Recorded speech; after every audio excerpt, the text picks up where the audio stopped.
Bismillahirrahmanirrahim. Assalamualaikum warahmatullahi wabarakatuh. Perkenalkan, nama saya Yeni Yuniarti dengan NIM 1057311062219 dari kelas akuntansi 19B, Prodi Akuntansi Universitas Muhammadiyah Makassar. Pertama-tama, saya ingin mengucapkan terima kasih kepada dosen pengampu yaitu Ibu Nurul Fuada, SSTMSI, selaku dosen mata kuliah Akuntansi Keuangan Lanjutan 1. Di sini saya akan menjawab untuk tugas MIT Akuntansi Keuangan Lanjutan 1 terkait dengan konsolidasi pada anak perusahaan yang dimiliki kurang dari kepemilikan penuh. Ketika anak perusahaan dimiliki kurang dari kepemilikan penuh, pendekatan umum yang digunakan untuk konsolidasi sama dengan konsolidasi pada anak perusahaan yang dimiliki penuh. Akan tetapi, prosedur konsolidasi harus dimodifikasi sedikit untuk mengakui kepemilikan non pengendali.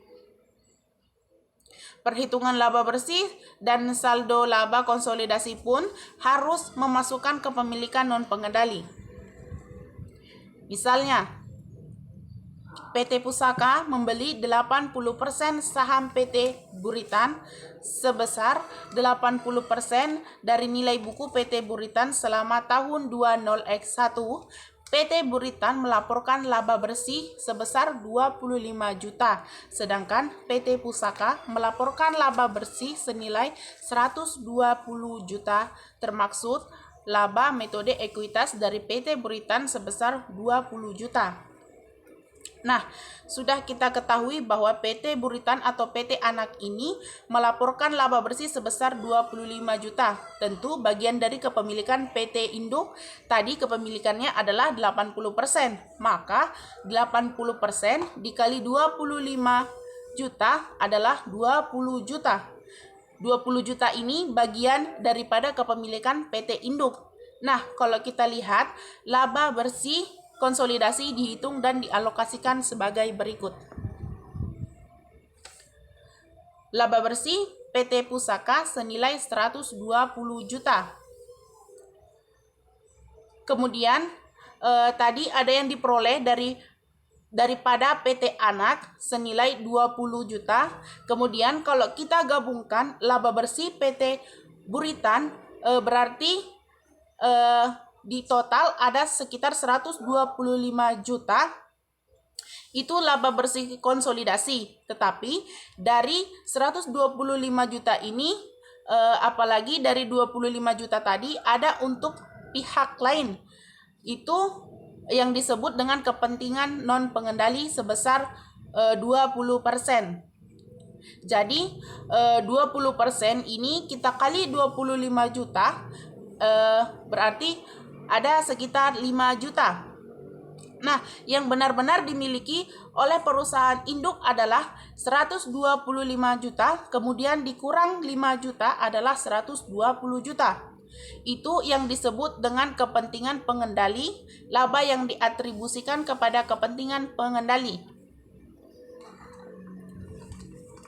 Selanjutnya, coba kita lihat bagaimana cara menghitung saldo laba konsolidasi. Katakanlah PT Pusaka membeli 80% saham PT Buritan dan mencatat investasi menggunakan metode ekuitas.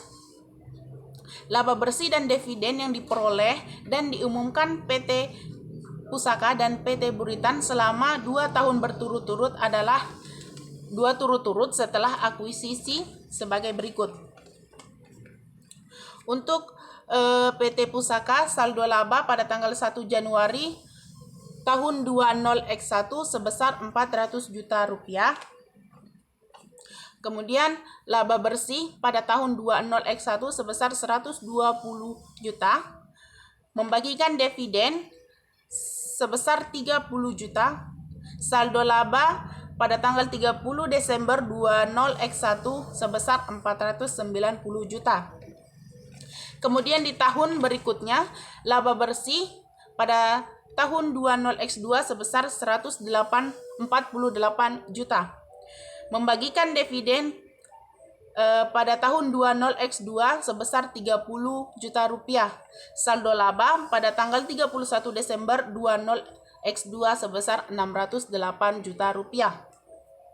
Begitupun sebaliknya untuk PT Buritan, saldo laba pada tanggal 1 Januari 20X1 sebesar 250 juta, mengalami kenaikan laba bersih pada tahun 20X1 sebesar 25 juta rupiah, kemudian membagikan dividen sebesar 10 juta, sehingga saldo laba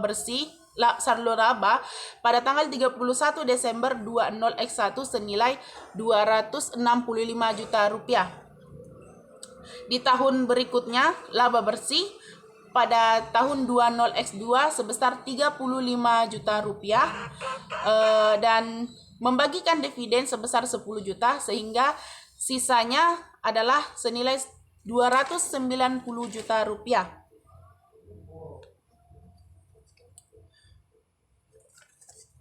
Kemudian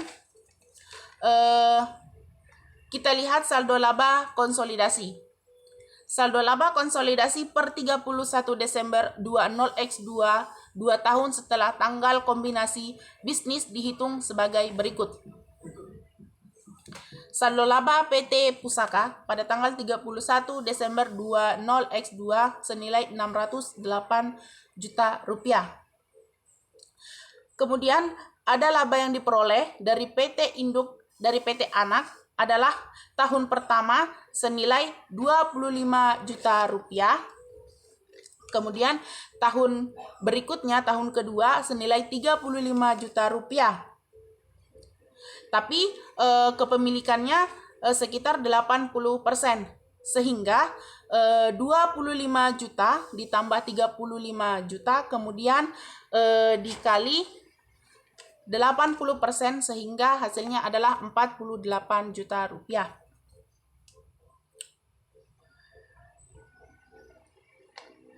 Nah, berarti laba bersih yang dihasilkan atau diperoleh dari hasil operasinya sendiri adalah 560 juta rupiah. Kemudian kalau kita hitung, ada pembagian laba atas laba bersih PT Buritan dan PT Buritan sebesar 60 juta dan kepemilikannya sebesar 80%. Kemudian kita jumlahkanlah 60 juta, kita kalikan 60 juta dikalikan 80%, sehingga hasilnya adalah 48 juta. Kemudian dari saldo laba PT Pusaka dari hasil operasinya sendiri kita tambahkan 568 juta ditambah 48 juta, sehingga menghasilkan saldo laba konsolidasi per 31 Desember 20X2 sebesar 608 juta rupiah. Itulah tadi hasil jawaban dari